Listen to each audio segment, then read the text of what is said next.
Muy buenos días, mis queridos hermanos en Cristo Jesús. Esta mañana vamos a seguir con esta serie que venimos de repasar y aprender y comprender el por qué fueron escritos cada uno de los libros de la Biblia. Y estuvimos viendo el domingo anterior el libro del Éxodo, anterior habíamos visto el libro del Génesis, y hoy vamos a ver el libro de Levítico. Y nos vamos a hacer la pregunta, ¿por qué fue escrito? ¿Cuál fue la razón? ¿Y cuál es el propósito de Dios con este libro, el libro de Levítico? Recuerdo que cuando leíamos, nos daban en el seminario leer toda la Biblia en el año, uno de los libros que más rápido queríamos pasar era el libro de Levítico. Y otra cosa que tratábamos de pasar era el Salmo 119 porque era muy largo. No podíamos avanzar tan rápido porque nos acostumbramos a leer la Biblia rápidamente, pero sin profundizar en la palabra del Señor. Pero yo doy gracias al Señor porque en este tiempo el propósito de Dios para con nosotros como iglesia y como personas, como hijos de Dios, Él desea que nosotros profundicemos en su palabra, porque la palabra de Dios es, fue y será verdad. Y la verdad de Dios nos hace libres. La verdad de Dios nos edifica y la verdad de Dios nos lleva hacia adelante. Por eso este libro de Levítico debemos recordar que fue escrito después que Israel salió de Egipto. El pueblo ya había sido liberado, pero todavía no sabía cómo vivir como una nación santa delante de Dios. Y el propósito principal de este libro de Levítico era enseñar al pueblo de Israel que venía de 400 años, 430 para ser más justo, conforme a las Escrituras, de vivir en Egipto, y el cual este pueblo se había acostumbrado, estaba rodeado de idolatría y estaba rodeado de inmoralidad y de paganismo. ¿Qué te hace recordar todo esto que te estoy hablando? ¿No estamos viviendo en el tiempo hoy que sucede lo mismo? Aún el apóstol San Juan dijo, guardaos de la idolatría. Idolatría, inmoralidad y paganismo. Por eso este libro hoy para nosotros tiene relevancia y tiene principios muy profundos para cada uno de nosotros. Porque el pueblo tenía una mentalidad de esclavo y tenía una mentalidad de prácticas y estaba mezclado con esa cultura mundana. Y hoy nos encontramos con personas que tú no sabes si es cristiano o es mundano. Hay mucha gente que tú dices, sí, familia cristiana, pero viven como mundanos. Bueno, el pueblo de Israel había sido liberado de Egipto, pero el propósito de Dios lo vamos a comprender esta mañana mucho más profundo, y después se lo voy a explicar un poco más, pero el propósito de Dios era sacar Egipto de su corazón. ¿Me entiende? Sacar el mundo de nuestro corazón. Y ese es el propósito de Dios. ¿Por qué? Porque fue escrito con un principio fundamental. Es que Dios quería enseñar a Israel cómo vivir en santidad y cómo acercarse a Él correctamente. Y lo vemos ahí en Levítico capítulo 26, versículo 11. El Señor le dice, viviré entre ustedes y no lo despreciaré. Estoy leyendo en la Nueva Traducción Viviente. Y en Levítico 11:44, el Señor le dice, pues yo soy el Señor tu Dios. Debes consagrarte y ser santo, porque yo soy santo. Así que no te contamines al tocar cualquiera de estos animales pequeños que corren por el suelo. Estaba hablando de que no se contaminaran con muertos, que no tocaran nada. Y Levítico 19:2 dice, da las siguientes instrucciones a toda la comunidad de Israel: sé santo porque yo, el Señor tu Dios, soy santo.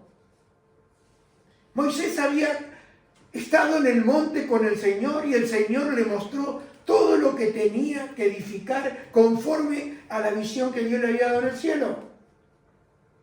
Y tenía que hacerlo conforme al modelo celestial. Y cuando Moisés baja con una orden dada al pueblo de Israel, y era: sé santo porque yo, el Señor, soy santo. Le dice al pueblo. Por eso es tan importante esta caminata por el desierto, y Dios demoró en llevar al pueblo a la tierra prometida, porque tenía que enseñarle al pueblo. Porque si ellos hubiesen salido en la próxima semana, se hubiesen mezclado como muchos terminaron mezclados. ¿Me entienden lo que voy? Entonces vemos acá que Dios es santo y exige santidad. Y la santidad es el tema central de este libro de Levítico. Ahora, el apóstol Pedro nos dice ahí en Primera de Pedro, capítulo 1, 16, y esto es para nosotros, la iglesia de Cristo Jesús. Y le digo más, es algo que está tan en desuso. La palabra de Dios, no, es como le dijo el Señor, no haya cabida en nuestro corazón. Pero la palabra de Dios, encontramos la respuesta en todo el volumen del libro. Por eso es importante, yo le estoy hablando de los libros, pero cuando le enseño y estoy enseñándole estos libros, estoy trayéndolo a memoria y trayéndolo a mi vida hoy, conforme a la revelación de la iglesia de Cristo Jesús. Y el apóstol Pedro nos dice esta mañana, para nosotros los cristianos, si en verdad somos cristianos verdaderos o somos cristianos de nombre. Y mire lo que dice: pues la Escritura dice: sean santos porque yo soy santo. No es solamente en el Antiguo Testamento, porque el Antiguo Testamento se revela en el Nuevo Testamento. En el Antiguo Testamento tenemos los principios. Y en el Nuevo Testamento, a través de la iglesia de Cristo Jesús y la enseñanza de los apóstoles, tenemos la revelación de lo que significaba y la profundidad de lo que Dios ya había dicho en el pasado. Y unas cosas que tenemos que recordar, que Dios no cambia. Y miren lo que dice: pues la Escritura dice: sean santos porque yo soy santo. Recuerden que el Padre Celestial, a quienes ustedes oran, no tiene favorito. Él los juzgará o los recompensará según lo que hagan. Así que tienen que vivir con un reverente temor de Él mientras sean extranjeros en la tierra. Uno dice: extranjero acá en la tierra, sí, porque el Señor dejó claro que este no es el lugar de reposo. Lo dice el libro de los Hebreos. Y Abraham esperaba una ciudad celestial, y nosotros como cristianos estamos esperando ir a la patria celestial, llamado el cielo. Y estamos en este tiempo esperando la venida de nuestro Señor Jesucristo para llevarnos a su casa, el cual Él fue a preparar morada para ti, para mí y para cada uno de aquellos hijos legítimos de Dios. ¿Y cómo soy hijo legítimo de Dios? Creyendo en la persona de Jesús. Creyendo en el sacrificio hecho una vez y para siempre en la persona de Jesucristo. Entonces, eso me da derecho de ser hecho hijo de Dios. Entonces vemos acá que lo que nos enseña el apóstol Pedro es que Dios no cambia el llamado al pueblo. Que Dios nos llama a cada uno de nosotros a ser diferente del mundo. Por eso hoy encontramos en las iglesias que uno se puede tatuar, que uno se puede vestir de cualquier manera, que hoy estamos viendo algo tremendo, hermano y amigo, que la iglesia quiere ser igual que el mundo. Y la iglesia, la palabra iglesia, en el griego significa eclesia, que significa los llamados afuera. ¿Afuera de dónde? Afuera del sistema. Y Jesús lo dijo. Padre, no son del mundo, como yo no soy del mundo. Y le dijo, guárdalos. Porque cuando yo estaba con ellos, yo los guardaba. Después vamos a ver esa escritura. ¿Sabe, hermano? La iglesia sigue siendo la misma. La iglesia que Cristo construye y construyó a lo largo del tiempo es la misma iglesia que comenzó allá, cuando Cristo resucitó y se manifestó a su discípulo. El apóstol Pablo enseña lo mismo. Romanos 12, 1 al 2. Por lo tanto, amados hermanos, les ruego que entreguen su cuerpo a Dios por todo lo que Él ha hecho a favor de ustedes. Está hablando de rendición. Porque, hermano, no se puede ser un cristiano sin haberse rendido a Cristo. No le puedo entregar parte. Le tengo que entregar mi corazón. Dice que sea un sacrificio vivo y santo. Sí que te va a costar. Te va a costar, pero cuando tú miras el amor y la gracia de Cristo, lo vas a hacer.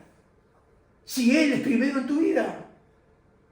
Porque Él no vino a ocupar un puesto en tu corazón. Él vino a ser el gobierno y el rey de tu vida.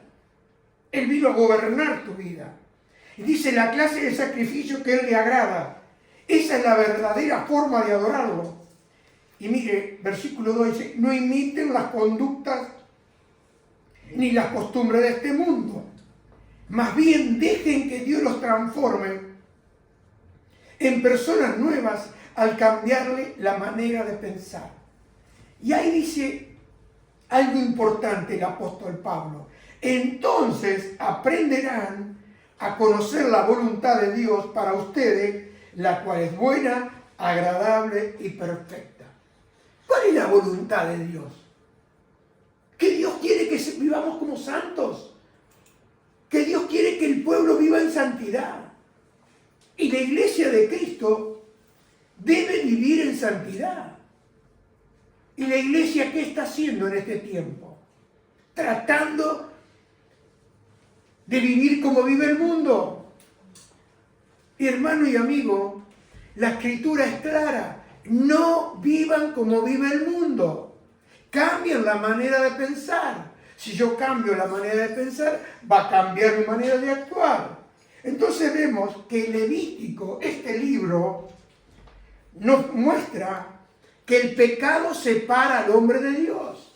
Y eso no ha cambiado.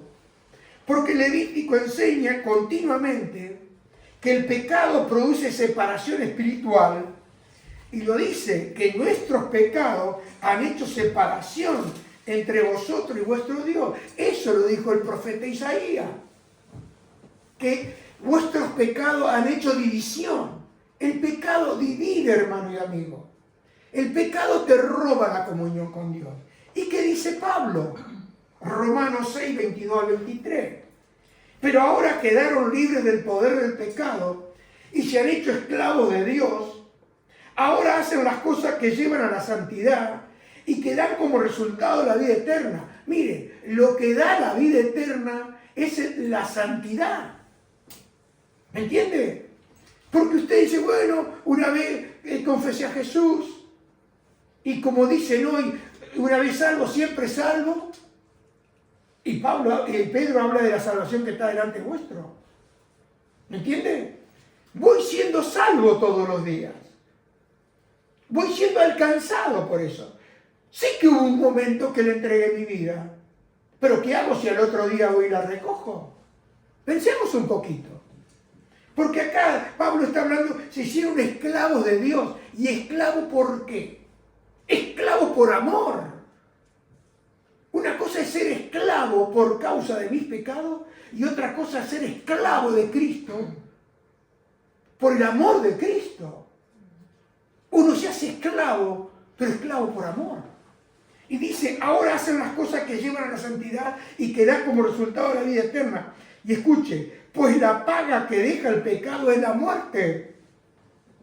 Pero el regalo que Dios da es la vida eterna por medio de Cristo Jesús, nuestro Señor.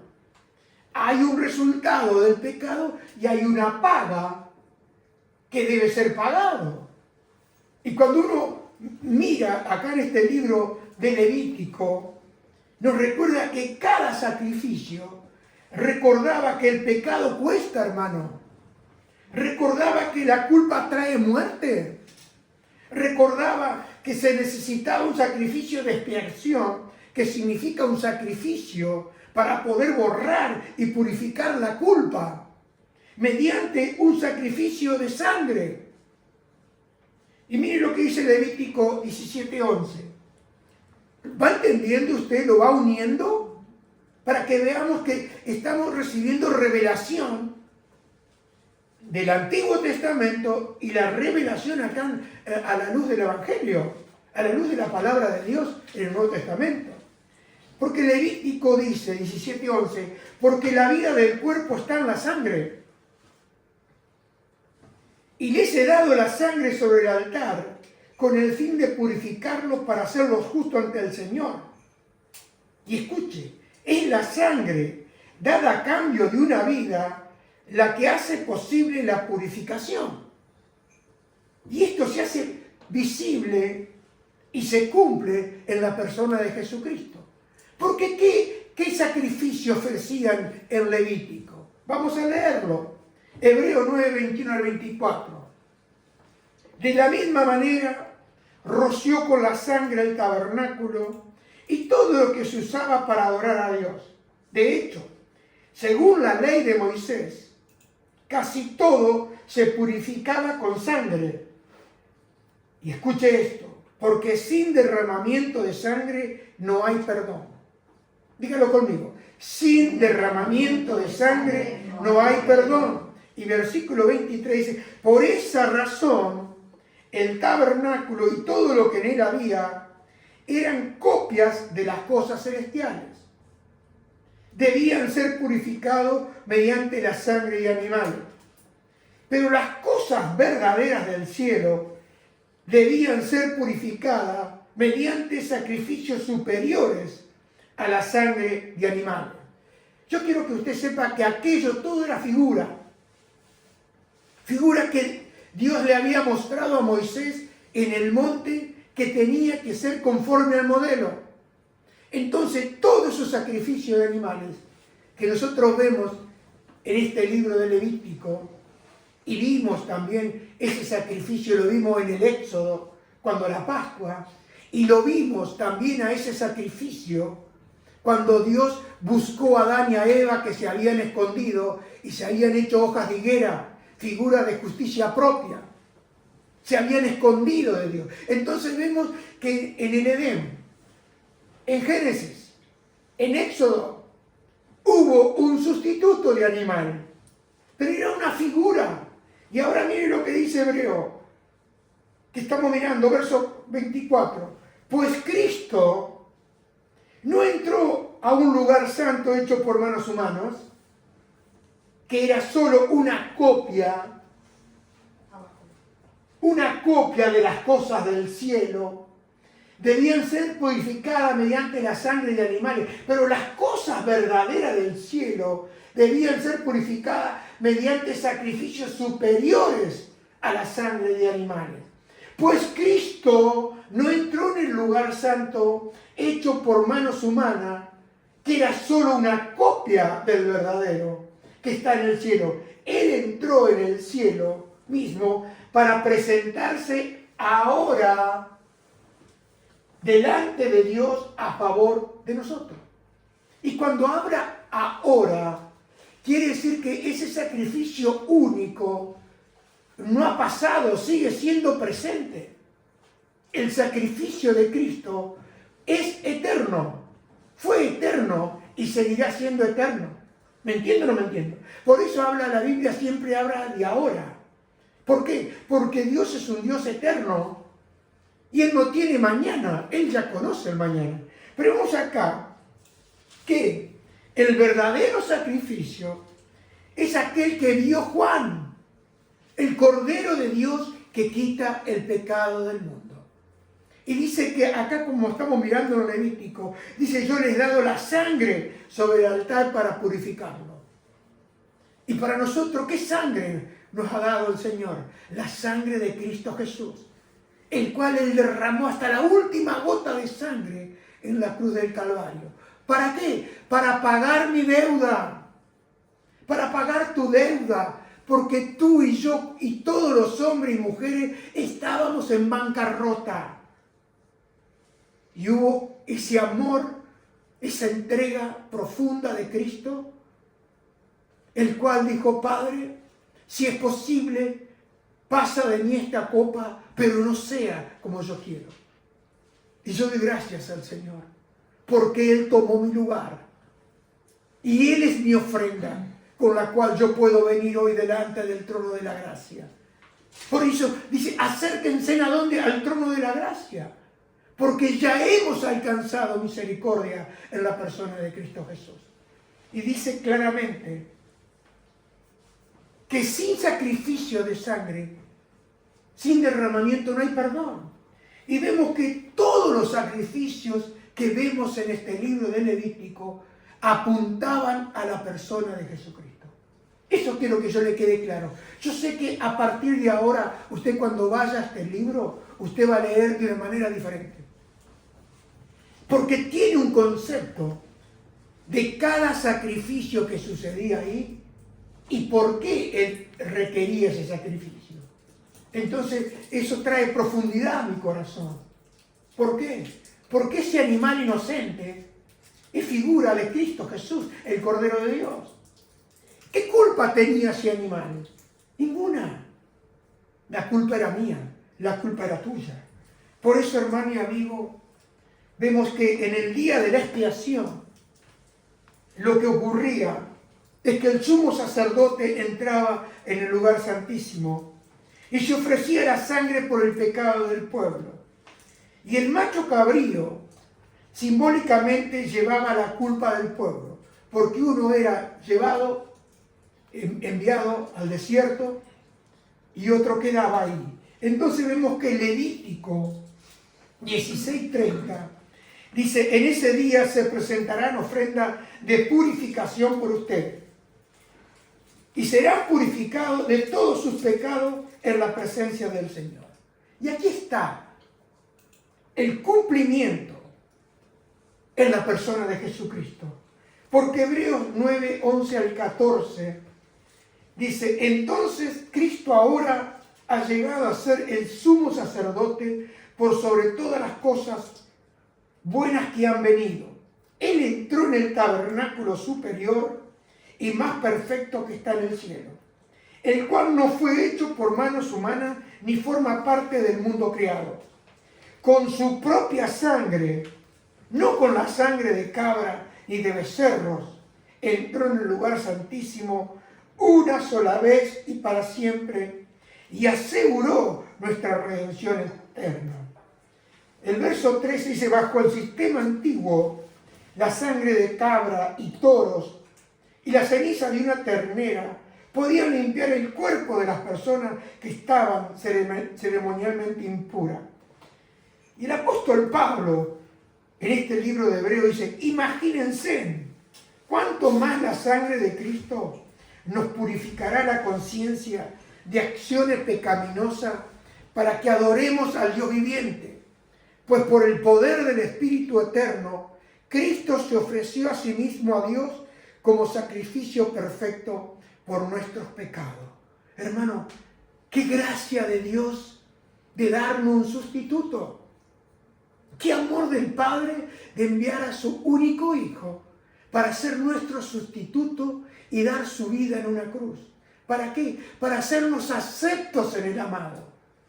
Para derramar esa sangre. Para el perdón de todos y cada uno de nuestros pecados. Y dice que se ofreció a sí mismo a Dios en un sacrificio perfecto por nuestros pecados. Porque, hermano y amigo, el propósito de Dios siempre desde el principio fue habitar en medio de su pueblo. Y todo el Levítico gira alrededor del tabernáculo. Y vemos ahí en Levítico 26, 11 al 12, que el Señor dice: viviré entre ustedes y no los despreciaré. caminaré entre ustedes y seré su Dios y ustedes serán mi pueblo. Usted lo habrá leído, lo habrá escuchado. Pero ahora, mire como nos dice el apóstol Pablo en 1 Corintios, porque ahí está el cumplimiento de hoy, de que Él va a andar en medio nuestro, que va a caminar con nosotros, que Él es nuestro Dios y que nosotros somos su pueblo. Miren lo que dice 1 Corintios 3, 16 al 17. ¿No se dan cuenta de que todos ustedes juntos son el templo de Dios y que el Espíritu de Dios vive en ustedes? ¿Quieren que se lo repita? Porque a veces pasamos de largo. ¿No se dan cuenta de que todos ustedes juntos son el templo de Dios y que el Espíritu de Dios vive en ustedes? Y dice el verso 17, Dios destruirá a cualquiera que destruya este templo, pues el templo de Dios es santo y ustedes son ese templo. Hoy Cristo habita en nuestro corazón por medio de la fe. Y dice que nosotros debemos cuidar ese templo, que nosotros somos el templo del Dios vivo en nuestro corazón. Porque, hermano y amigo, las leyes de pureza en el cual tenemos el Levítico tenían un propósito espiritual. Porque Levítico 10:10 dice, deben distinguir, escuche, deben distinguir entre lo sagrado y lo común, entre lo que es ceremonialmente puro, impuro y lo que es puro. Y acá, 2 Corintios, el apóstol Pablo, el cual a él le habían informado de que había un gran pecado en la iglesia de Corintio. Y fue informado y él envió una segunda carta a la iglesia de Corintio y dice, queridos amigos, dado que tenemos estas promesas, limpiémonos de todo lo que pueda contaminar nuestro cuerpo o espíritu y procuremos alcanzar una completa santidad porque tememos a Dios. Hermano, había pecado en esa iglesia de Corintio. Y era un pecado que la gente sabía, pero no estaban cortando ese pecado en la iglesia. Entonces él le dice, deben sacarlo. Y cuando hay pecado en la iglesia, hermano, la iglesia termina destruyéndose. Por eso hay tantas caídas de iglesias, no de la iglesia de Cristo, pero de tantas iglesias. Y usted me ha escuchado muchas veces que no es como comenzamos, es como terminamos. ¿Me entiendes? Por eso vamos caminando cada día hacia aquel día donde Él vendrá por cada uno de nosotros. Entonces vemos que las fiestas bíblicas tienen que ver con Jesucristo. Porque la Pascua, ahí en Levítico 23:5, la Pascua del Señor comienza a la caída del sol en el día 14 del primer mes. Y el cumplimiento lo vemos en 1 Corintios, capítulo 5, 5 al 7.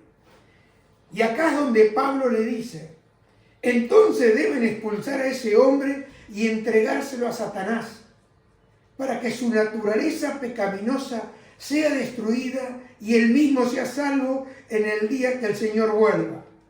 Y mire lo que dice Pablo. Es terrible que se jacten sobre dicho asunto. ¿No se dan cuenta que ese pecado es como un poco de levadura que impregna toda la masa? Y Pablo dice, desháganse de esa vieja levadura, quitando a ese perverso de entre ustedes. Entonces serán como una nueva masa preparada sin levadura, que es lo que realmente son. Cristo, nuestro Cordero Pascual, ha sido sacrificado por nosotros. El Cordero Pascual ya ha sido, y es el Cordero de Dios, el Cordero Santo del Señor.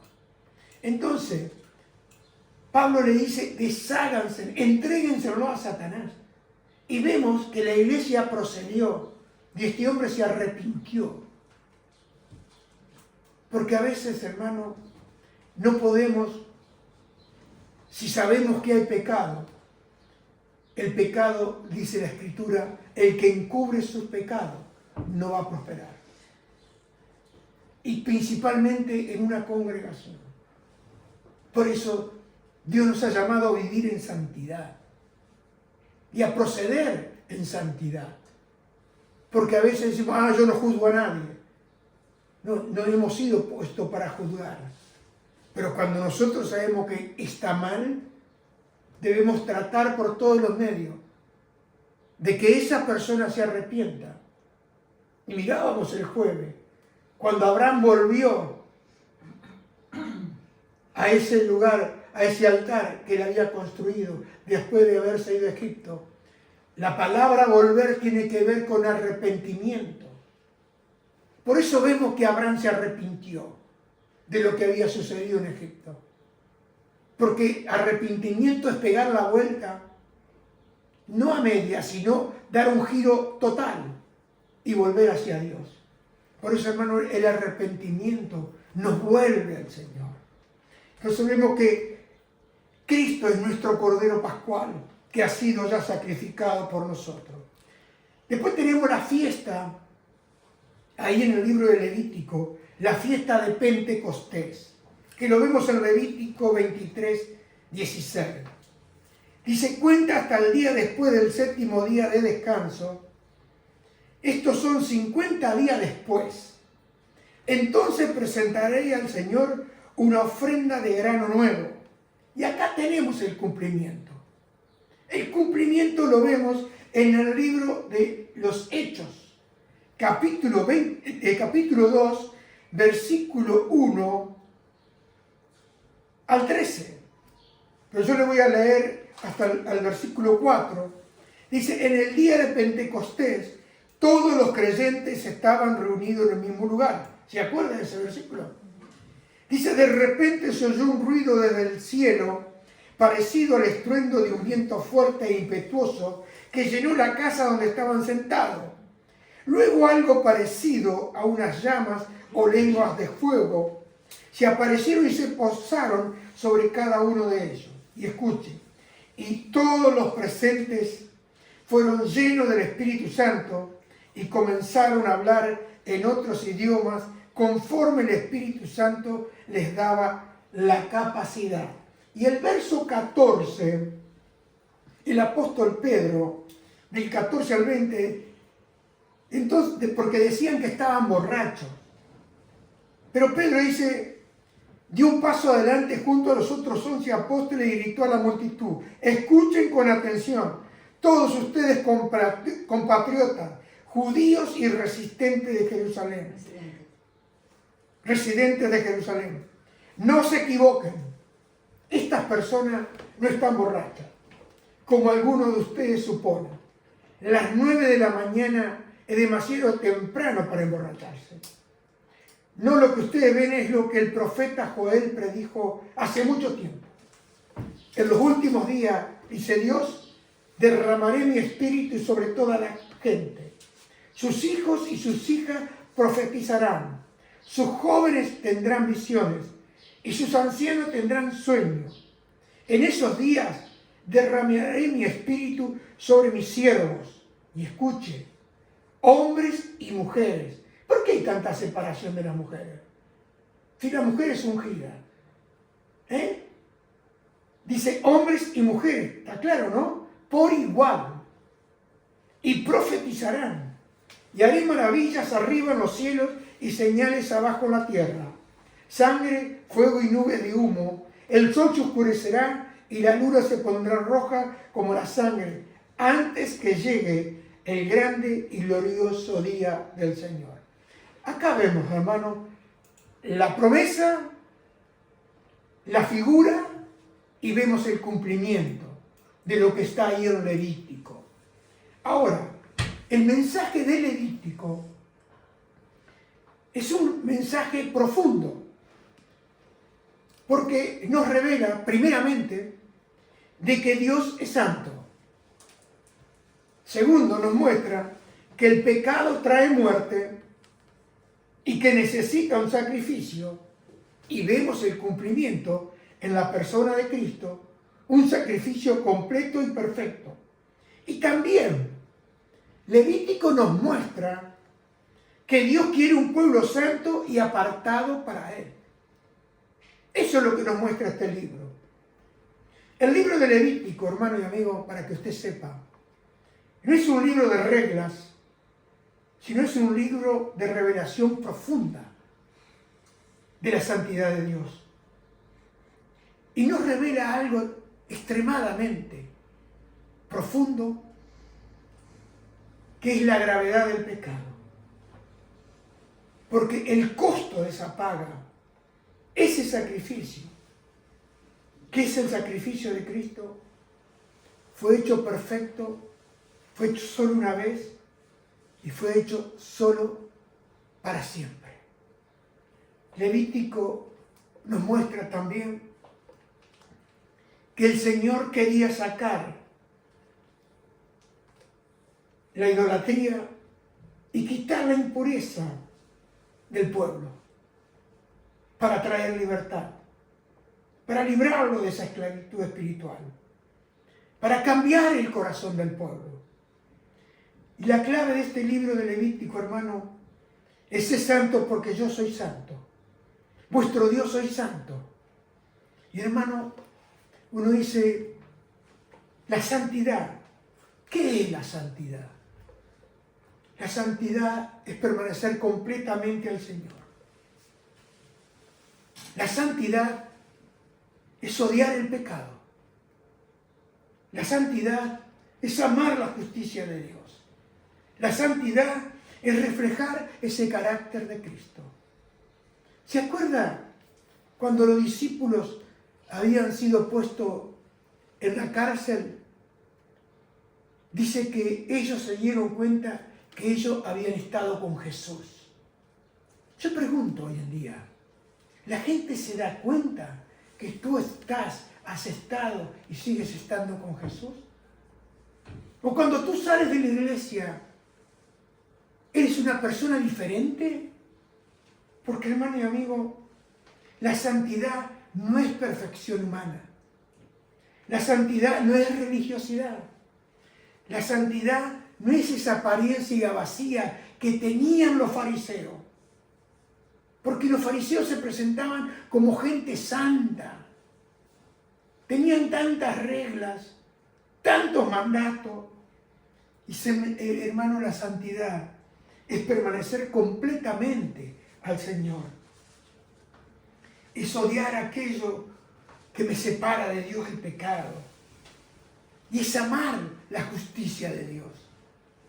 Y amar ese carácter de Cristo, esa bondad, esa ternura, esa persona tan preciosa. Porque, hermano y amigo, el Señor nos dice, sé santo, porque yo soy santo. Y nosotros como iglesia, como personas individuales, hemos sido llamados para reflejar a Cristo Jesús. Hermano, la santidad nace del carácter de Dios. Porque lo dice claramente la Escritura. Lo dijo el apóstol Pedro. Sin santidad nadie verá al Señor. Porque Dios no comparte su gloria con la impureza.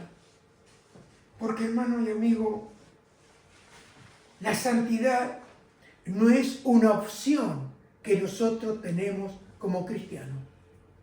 Porque ahí en el libro de Hebreos, capítulo 12, versículo 14, el apóstol Pablo dice, esfuércense por vivir en paz con todos y procuren llevar una vida santa, porque los que no son santos no verán al Señor. Yo quiero que lo leamos nuevamente acá. Lo está hablando el libro de Hebreos, la revelación del Antiguo, ¿no? Lo que nos muestra los sacrificios. ¿Qué dice? Porque dice, no, hay gente que le dice, no, usted no lee el Antiguo Testamento. Y yo le digo, hermano y amigo, si usted no estudia y lee el Antiguo Testamento, ¿cómo va a encontrar los principios de Dios? porque los principios de Dios no cambian. Pero acá habla, esfuércense por vivir. Seguro que es un esfuerzo. Seguro que tiene un costo. Por vivir en paz con todos y procuren llevar una vida santa, porque los que no son santos no verán al Señor. ¿Lo quiere más claro? ¿Qué significa ver al Señor? Significa, tiene dos dimensiones esta palabra. Habla de comunión eterna, pero también habla de la comunión con el Señor ahora. Porque miren lo que dice Mateo 5:8. Dios bendice a los que tienen corazón puro, porque ellos verán a Dios. ¿Se acuerda ahí en el mensaje en el monte? Dice que Dios bendice a los que tienen corazón puro, porque ellos verán a Dios. En otra versión dice, bienaventurados los de corazón limpio, porque ellos verán a Dios. ¿Y sabe lo que significa la profundidad de ese versículo? Experimentar la presencia del Señor aquí. Es ver la mano de Dios aquí. Es ver la cercanía de Cristo aquí. Es caminar en su presencia. Porque, hermano y amigo, muchos conocen religión, muchos conocen doctrina, muchos conocen iglesias, pero no conocen lo que es vivir en la presencia del Señor. No conocen, no saben lo que es vivir en su presencia. ¿Por qué? Porque la presencia del Señor se manifiesta en una vida donde hay pureza, donde hay obediencia, donde hay rendición. Usted busca a un rebelde y no está caminando en la presencia de Dios. Puede tener religión, puede tener lo que usted quiera, pero no vive en la presencia de Dios. Por eso es tan importante, hoy más que ayer, pero fue siempre así, vivir en santidad, arreglar las cuentas con Dios. ¿Por qué? Porque debo tener el corazón limpio. ¿Para qué? Para caminar en la presencia del Señor. ¿Por qué? Porque la obediencia te lleva a la rendición, hermano y amigo. La santidad no es legalismo.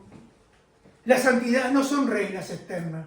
No es si te pones vestido largo, falda larga, si te haces las trenzas, si te haces el turbante. No, eso no es santidad. Eso es religiosidad.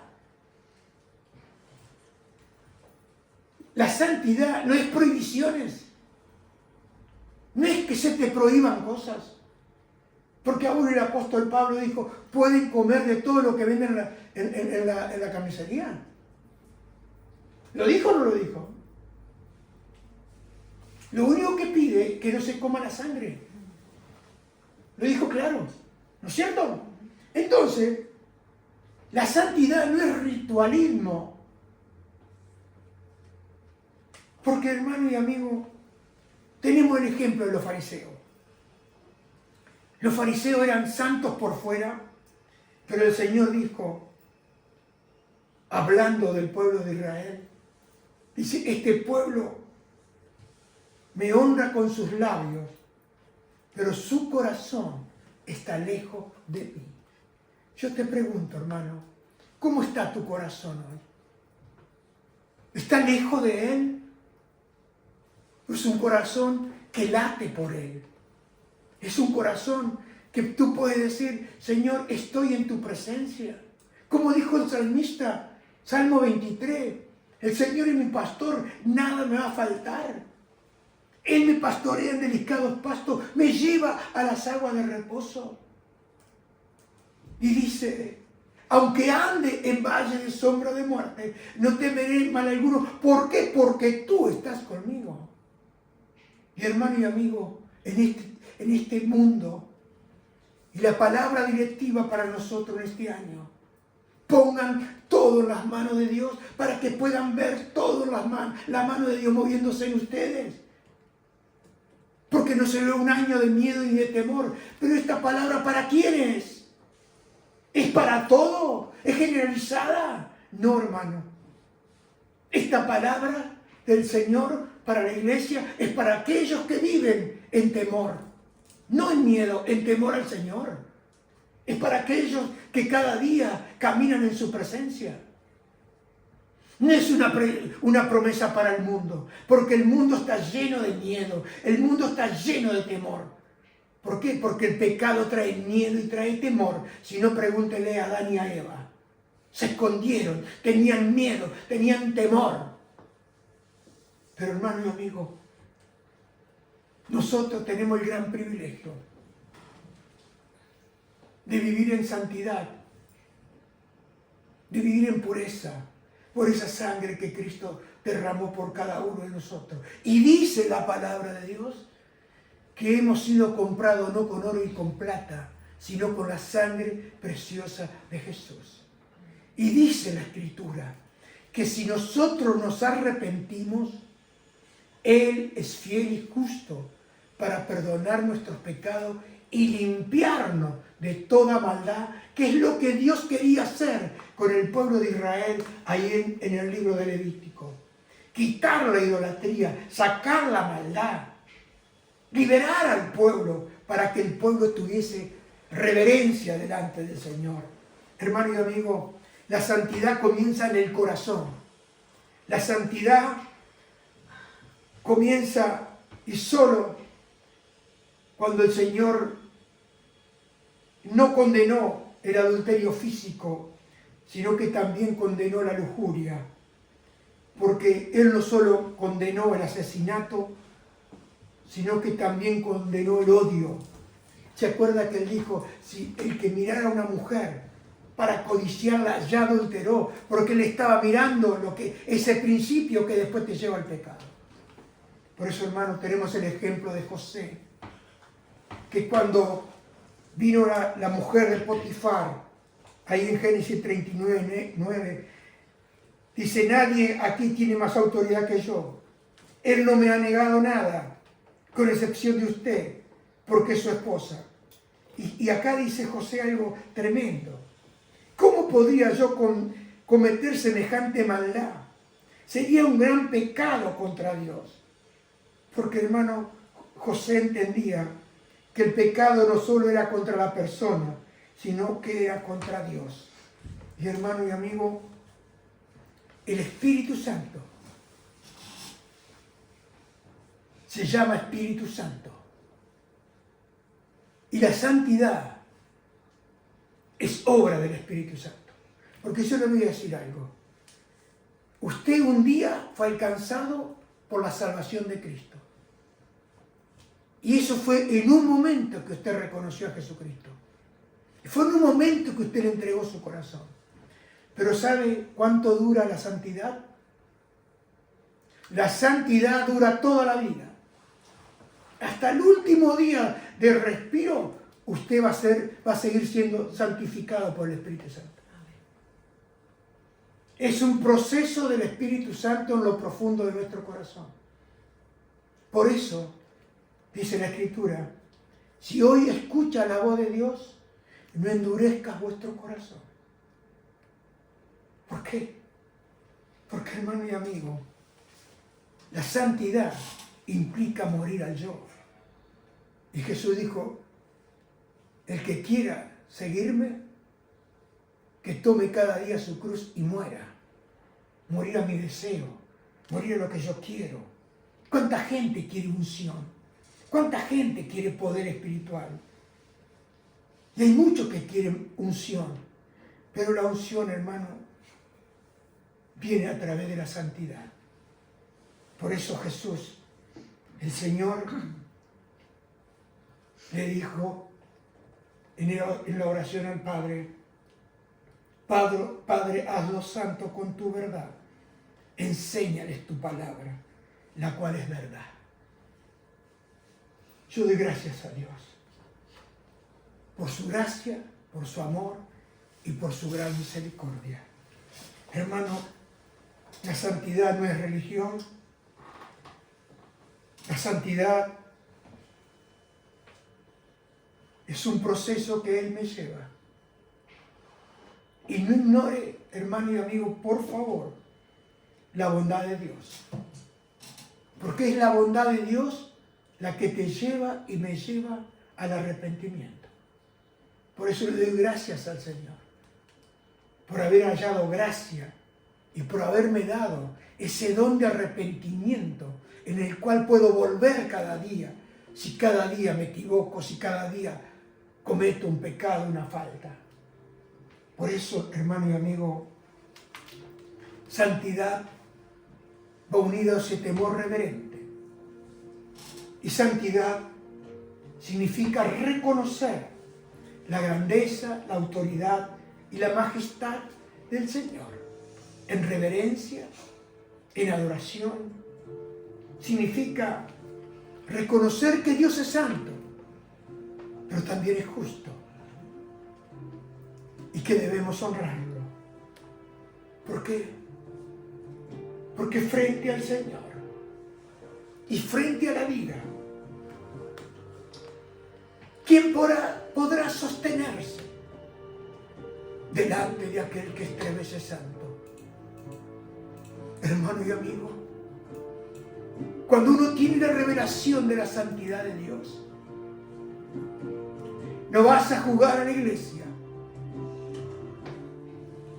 no vas a convivir con el pecado, porque vas a recordar el costo del pecado, la paga de ese pecado, que fue pagado por la sangre preciosa y el sacrificio de Cristo. Y cuando pienso en lo que Él hizo por mí, que Él ha lavado mi corazón con esa sangre derramada, Señor, hoy te vuelvo a entregar mi corazón. Hoy te vuelvo a rendir mi vida. Hoy te vuelvo a dar lo que soy. Tú eres santo, santo, santo. Aún los serafines se cubren sus rostros mirando tu santidad, admirándote ahí en ese trono. No miran hacia otro lado, miran hacia ti. Porque tú eres santo, santo, santo.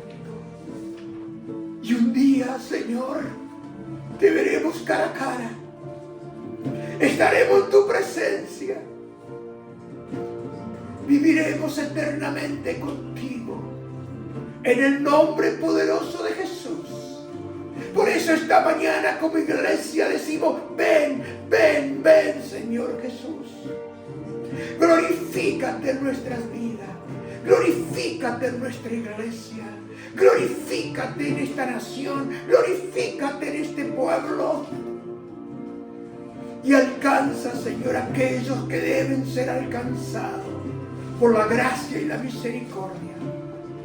En el nombre de Jesús, declaramos esta mañana que solo tú eres digno de gloria. Solo tú. Aleluya. Dígalo conmigo.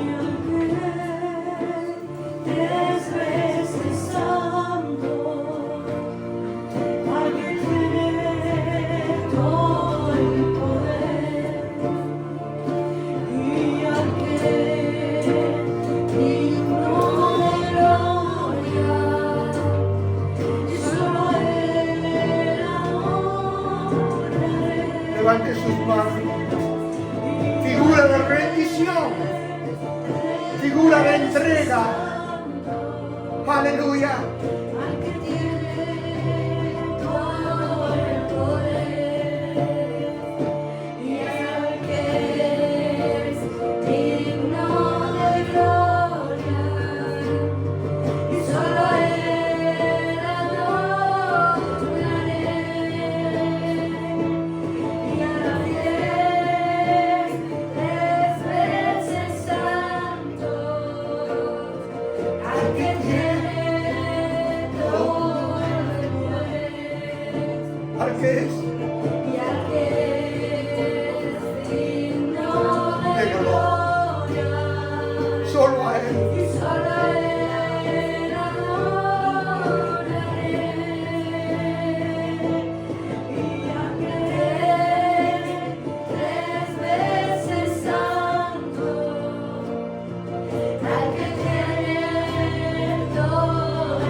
recuerda que sin santidad está escrito en su palabra.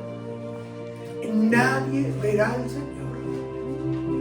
Por eso, hermano y amigo, como dijo el libro de Job, vuelve en amistad con Él y tendrás paz, y tendrás gozo, y tendrás alegría. En el nombre de Jesús, te bendigo esta mañana. En el nombre de Cristo Jesús. Amén. Amén y amén.